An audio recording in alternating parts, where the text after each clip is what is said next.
আসসালামু আলাইকুম। আজকে আমরা ব্লেন্ডারের ছোট্ট একটা শর্টকাট ট্রিক্স নিয়ে আলোচনা করব। তো এখানে শর্টকাট ট্রিক্স বলতে আমি সিলেকশনকে বুঝাইতেছি। কি সিলেকশন করব? ধরুন আমি যেখানে ক্লিক করলাম, এই যে সাদা অংশটা হলো, এই পুরো লাইনটা আমি সিলেক্ট করতে চাই। তো এটা সিলেক্ট করার জন্য একটা কাজ করতে পারি, আমি শিফট চাপ দিব, তারপর আবার বাম পাশে চাপ দিব।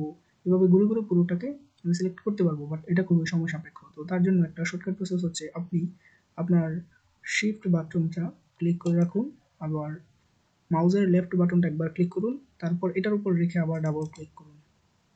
দেখুন পুরোটা সিলেক্ট হয়ে গেছে। এখন যদি আমি চাই যে ভার্টিক্যাল যে লাইনটা আছে সেটা সিলেক্ট করতে, তাহলে সেখানে আবার শিফট ক্লিক করে আমি মাউসের লেফট বাটনে ক্লিক করব, দেন তার উপর আবার ডাবল ক্লিক করব, তাহলে দেখুন আবার সিলেক্ট হয়ে গেছে।